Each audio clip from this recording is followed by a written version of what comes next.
Before I start this review, I'd like to say that while it didn't ruin the experience for me, I would have had a much more unique and surprising experience with this game if I hadn't read descriptions and reviews about it first. If you want to go into IMSCARED knowing nothing, I recommend leaving this video now, and at the very least downloading the demo. I had expectations going into this game. IMSCARED was pitched to me as a meta horror game that tries to deceive you and tells you it's going to do so. This is a short section of the trailer that really piqued my interest in the game.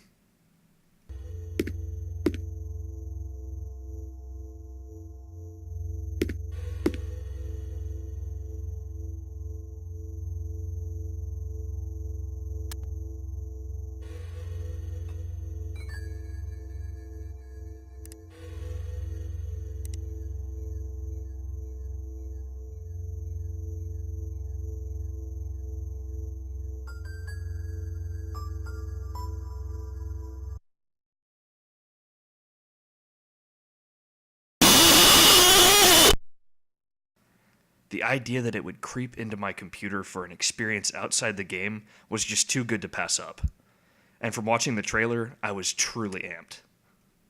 In reality, there are only a handful of points in which you need to look at files outside of the game, and when you do, it's all text-based. No jump scares hiding in your computer.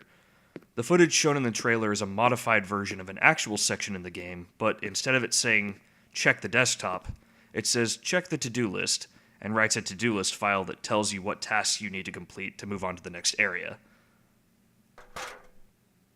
Despite the content from the trailer not being real, there's still one scare to be had outside the game. I was prepared for deceit, and when the game gave me an abrupt "the end" screen less than 30 minutes in, I knew there had to be more. I tried several ideas to get past the screen, but all it said was, press escape to exit the game.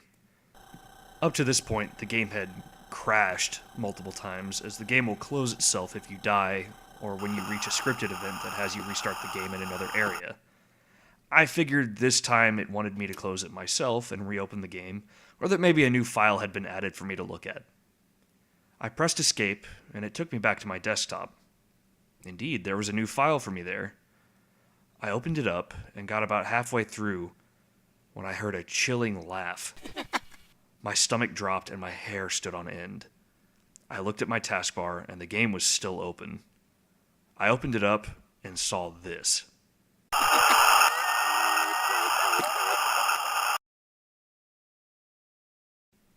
This deceit was extremely effective, which is all the more impressive considering I was expecting the game to try and deceive me. However, this was the one and only scare I got from outside the game, and I would have really liked to see more tricks like this.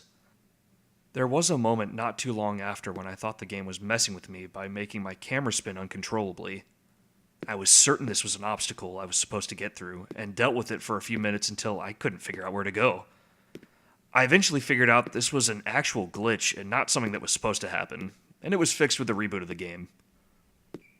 My greatest moment of fear and dread was when I was directed down a long, dark, secret path, and at the end of it, I found a sign that simply said, "You fell for it."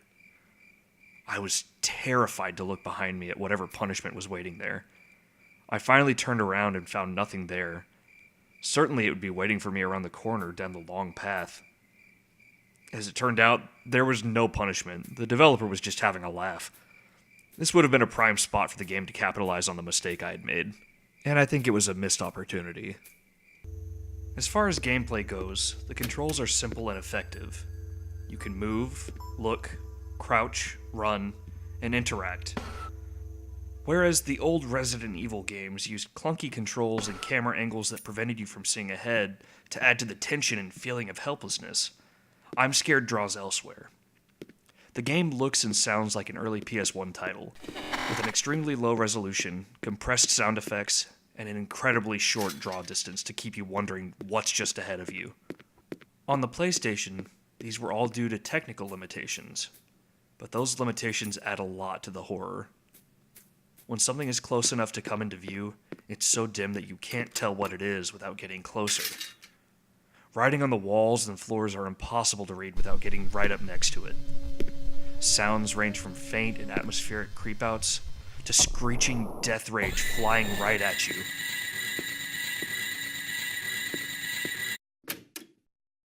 Whiteface is an excellent monster, and he's used just enough to be a taunting antagonist, and just little enough to be terrifying every time he shows up on screen. Game progression is done through puzzles. Some puzzles exist only within the game, and a handful involve interacting with your computer outside of the game, though it's pretty clear when this is the case. Some puzzles can be done at your own pace, while others require you to think while running from something at the same time. In every case, dying never sent me back very far, and I never felt heavily punished, outside of being terrorized, for making a mistake. Though there is one exception that I will cover later. I don't often finish horror games because I'm just too scared to make myself play them. I love watching horror films or reading stories, but once I play a game, I get immersed and it becomes too real to me. I was heavily disappointed that after forcing myself to get through the bulk of the game, I reached a door that told me I couldn't pass until I got all the achievements. I didn't want to replay the whole thing to get the remaining achievements just to see an ending to the game. I get not giving me the true ending, but no ending at all? As it turns out, you can actually go back to specific sections and start them over without affecting your game progress, so it ended up not taking very long to mop up the remaining achievements. Still, you shouldn't have to be a completionist to beat a game. Remember when I said this game was never punishing about making a mistake? Here's the exception. After getting all the achievements and going through the door, you're given a choice. Your choice affects what ending you receive. I'm not going to tell you what the endings are, but I think it's important to tell you about the choice itself and the repercussions for choosing the fake ending. You can either give Whiteface the flower and reset everything that's happened, or you can exit the door and end the game forever. Don't pick the flower. Just don't do it. Look that ending up on YouTube and be glad you didn't bother picking it. You get a disappointing ending, and the game erases your progress, which means you have to play through from beginning to end and get all the achievements again in order to see the true ending. I won't spoil what the true ending is, but for me, it was satisfying. After it's all over, the game is transformed.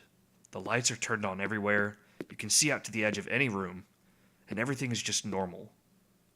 It's amazing how much the draw distance changes the feel of the game.